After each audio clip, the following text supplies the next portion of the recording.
Hello chers observateurs. Aujourd'hui je vous présente un tout nouveau format, Hardcore. Dans ce format je vous présenterai un thème artistique dans lequel plusieurs artistes se sont confrontés en repoussant les limites de l'imagination. Je verrai à choisir des œuvres peu connues et étonnantes. Aujourd'hui le thème sera l'art corporel ou le body art.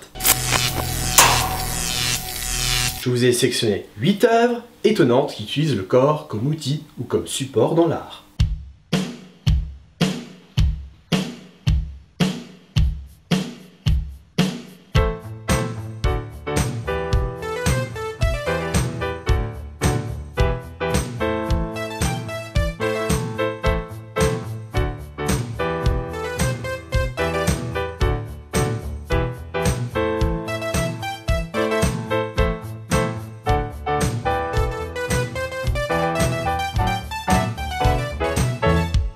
Mais avant de commencer, il faut que je vous dise de quoi nous n'allons pas parler. Nous ne parlerons pas de Shoot par Chris Burden qui, pendant une performance, demande à son ami de lui tirer dessus. Et donc le gars, il est performant à se faire tirer dessus? Non, Paul-Édouard, une performance artistique est une action faite par un ou des artistes dans un lieu et un moment précis. Cette œuvre est éphémère, on en garde des traces photos ou vidéos. C'est une œuvre à vivre sur l'instant, comme une pièce de théâtre par exemple. Nous ne parlerons pas de Hair Necklace par Mona Hatoum qui réalise des installations artistiques à base de cheveux. Nous n'allons pas parler de la variation Goldberg Body Remix par Marie Chouinard. On se passera de commentaires. Oh monsieur, c'est trop cool! J'ai dit, on se passera de commentaires. Et bien sûr, nous ne parlerons pas de Eggs par Milo Moiré qui fait une toile avec des œufs remplis de peinture qu'elle met dans son sexe. Monsieur, remettez la femme toute nue, j'ai pas compris. Non, Paul-Édouard, on va commencer avec les œuvres dont on va vraiment parler. Monsieur, comment ça s'appelle déjà? Nous pouvons maintenant commencer à entrer dans la sélection que j'ai concoctée pour vous. Mais avant toute chose, dans cette vidéo, il y aura des images qui peuvent heurter la sensibilité des plus jeunes ou personnes sensibles. Je vous préviens maintenant. Plus on va avancer dans les œuvres ou artistes sélectionnés, plus ce sera choquant. Maintenant que vous êtes avertis, go! Numéro 1. Heather Hansen est une artiste vivant à la Nouvelle-Orléans. Son art se base sur la création de tableaux faits au fusain qu'elle répartit sur toute la toile grâce à son corps. Rien de bien original, vous me direz, mais regardez ça. Elle réalise des performances car l'acte en lui-même est intéressant. Accompagnée de musique, elle crée des formes arrondies et fluides grâce au mouvement que lui permet son corps. L'idée lui est venue à la plage quand avec ses pieds elle dessinait sur le sable. Elle s'inspire du yoga, de la danse contemporaine et surtout du danseur de ballet Baryshnikov et du Buto, un art japonais. Elle nomme son art le Kinetic Drawing.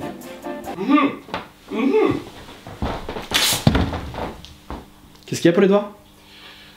Pourquoi elle fait pas ça nue? Numéro 2. Je vais vous parler maintenant d'un de nos contemporains qui a été comparé à Michel-Ange, qui est devenu célèbre pour avoir été le premier artiste américain nommé aux Oscars pour une performance artistique solo. Je vous présente Vincent Castiglia. Bon alors lui il a la particularité de produire des œuvres picturales uniquement à partir de son sang. Oui, son sang. Vous remarquerez ce coup de pinceau qui illustre des thèmes tournant autour de l'homme, de sa vie et de sa mort avec brio. En plus des expositions qu'il a montées, il a peint la guitare de Gary Holt, guitariste du groupe Slayer, avec le sang de ce dernier. Numéro 3.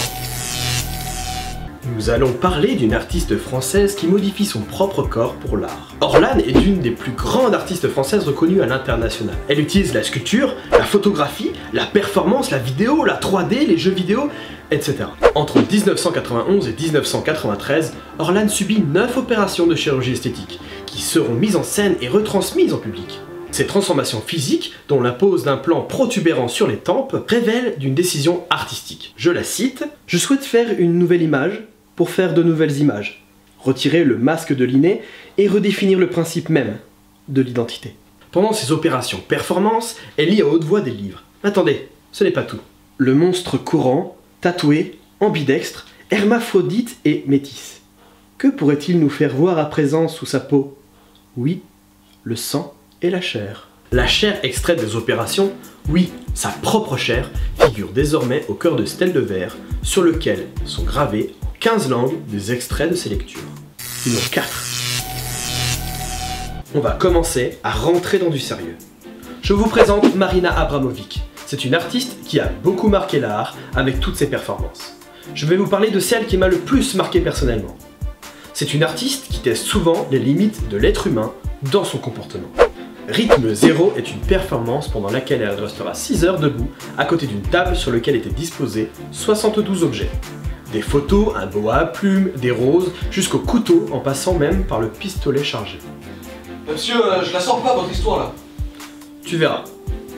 Au début de la performance, le public était relativement timide face à la demande de l'artiste. Certains l'ont embrassé, ont testé des objets ou des situations grotesques. Puis, c'est devenu de plus en plus malsain. Les gens ont commencé à l'attacher avec des chaînes, lui ont foncé des aiguilles de rose dans le ventre, lui marqué le cou avec un couteau. Il y en a même un qui lui a braqué le pistolet sur la tempe. Mais monsieur, elle va pas mourir. C'est à ce moment que le galeriste est intervenu, a pris l'arme et l'a jetée par la fenêtre. Au bout de 6 heures, le galeriste a mis fin à cette performance. Marina Abramovic a réalisé cette performance pour voir jusqu'où était capable d'aller l'être humain si on lui donnait les pleins pouvoirs sur un de ses semblables. Elle s'est sentie comme une poupée, à la fois maltraitée et spectatrice de ce spectacle. Cela l'a indiscutablement marquée, tout comme le public. Numéro 5. Je vais vous parler d'un homme pour qui le corps humain est obsolète, qui pense que l'évolution du corps se trouve dans la robotique. Je vous présente un cyborg au nom de Stellark. L'évolution du corps humain arrive, voire est arrivée à son terme. Il n'est plus possible pour l'homme d'améliorer naturellement son corps. Il faut absolument passer par les technologies. Le corps doit donc être considéré comme une structure. C'est seulement en modifiant l'architecture du corps qu'il deviendra possible de réajuster notre conscience du monde. Pour ce cher Iron Man, je vais vous présenter deux de ses œuvres. Le troisième bras, projet développé entre 76 et 81, puis réalisé entre 81 et 94. Cette main a été réalisée sur mesure et se porte comme une extension de son bras droit. Il peut contrôler ce bras grâce aux impulsions données par les muscles de ses cuisses et de son ventre. En parallèle, les impulsions sont envoyées dans son bras gauche afin de rendre ses mouvements robotiques. Il possède donc un bras biologique robotisé, un bras robotique humanisé et un bras biologique libre de ses mouvements. Il s'agit donc d'une hybridation. Il est donc plus qu'ambidextre, disons qu'il est tridextre. Bref, il peut écrire simultanément avec 3 bras. Pour la deuxième œuvre, je vais vous laisser Robocop vous en parler lui-même. Cette oreille n'est encore qu'une idée d'oreille. Il va falloir qu'on redresse la partie supérieure du lobe, qu'on en fasse pousser un grâce à des cellules souches. Et alors, ce sera une oreille en 3 dimensions. Ensuite, je vais implanter un micro connecté à un émetteur sans fil qui va relier l'oreille à Internet. Ainsi, si par exemple tu es à Paris et moi à Melbourne en Australie, tu pourras écouter tout ce que mon oreille capte, où que tu sois et où que je sois. Même les moments les plus embarrassants. Numéro 6. Michel Journiac considérait le corps comme un terrain d'investigation artistique. Il était son outil central, sa matière première, son support, l'objet même de son travail. Lors de sa performance Messe pour un corps, notre Michel s'habille en prêtre au KLM, dans la galerie Daniel Templon à Paris. Il fait une messe en latin. Monsieur, c'est nul ça. Y a rien d'artistique. Est-ce que j'ai terminé, Paul-Édouard? À la fin de cette messe, le prêtre Journiac propose pour l'Eucharistie une hostie particulière. L'hostie en question est du boudin réalisé à partir de son sang. D'ailleurs, sur son site, il vous est donné la recette d'un bon boudin humain. Paul-Édouard, prends des notes. Prendre 90 cm3 de sang humain liquide, le contenu de 3 seringues grand modèle. 90 g de gras animal, 90 g d'oignon cru, un bon boyau salé, ramolli à l'eau froide puis épongé, 8 g de sel, 5 g de 4 d'épices, 2 g d'aromates et du sucre en poudre. Et n'oubliez pas, Paul-Édouard, je veux que ce soit fondant et croquant, vous avez 1 heure. Ok, monsieur. Numéro 7. Rick Gibson. Ah, lui, il a un nom sympa. Par contre, il fait des trucs un peu moins cool. C'est maintenant qu'on va commencer à avoir des choses un peu dures pour les plus sensibles. Il a développé une forme d'art qui dénonce des décisions politiques, des actions des médias et des relations que l'on entretient avec eux. Il est connu pour son travail Fetus Hair Rings. Pour les moins british d'entre vous, cela signifie des boucles d'oreilles fœtus. Donc le nom exprime bien de quoi on parle. Ces sculptures, à base d'éléments humains ou animaux, ont été réalisées dans le but de dénoncer, et selon lui, de parler ouvertement du problème de l'utilisation d'animaux et d'humains morts pour réaliser des œuvres qui se disent révélant de l'art. On remarque donc dans ses propos une certaine contradiction. C'est comme si un vegan mangeait du Justin Bridou pour dire que c'est pas bien de manger les animaux. Le numéro 8.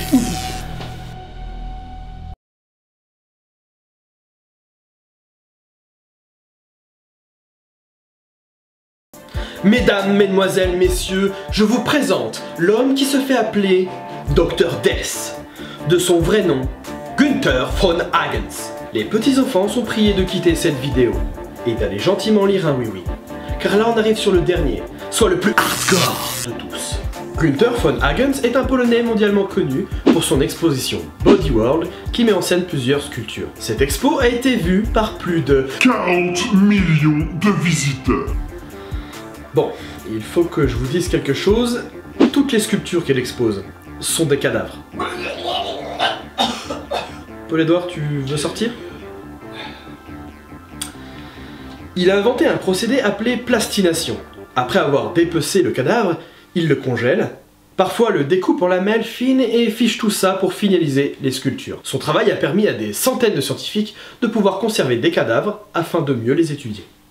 Bien qu'il soit passionné par l'anatomie, il est également intéressé par l'art. Il souhaite montrer aux amateurs la beauté et l'esthétique des corps et de l'anatomie. Le but de son œuvre est de démystifier l'anatomie humaine pour que l'on change notre rapport à notre corps et au dégoût que l'on pourrait en tirer.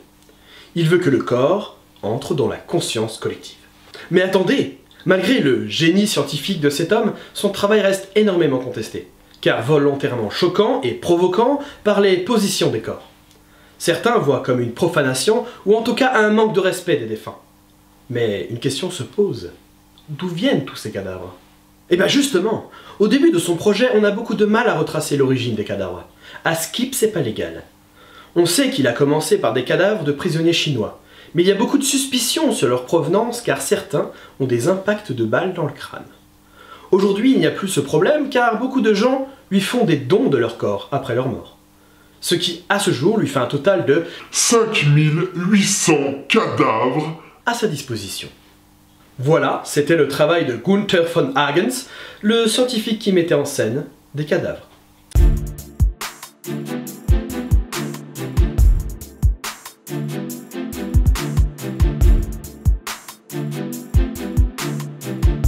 Voilà, cette vidéo est maintenant terminée. Si ce nouveau format vous a plu, n'hésitez pas à me dire si vous voulez un deuxième numéro de hardcore sur le corps ou si vous voulez un nouveau thème. Habituellement, je fais des vidéos sur l'art et le design, mais récemment, j'ai créé un nouveau format qui s'appelle 111 Ciné. Le principe est simple, je parle d'un film qui sort au cinéma en 100 secondes. Est-ce que tu te la bats? Merci Paul-Édouard. Et n'oubliez pas, observez partout, mais regardez toujours vers l'avant. Ciao, c'était MRP. Au fait, Paul-Édouard, tu me nettoieras ça avant de partir. Bien sûr.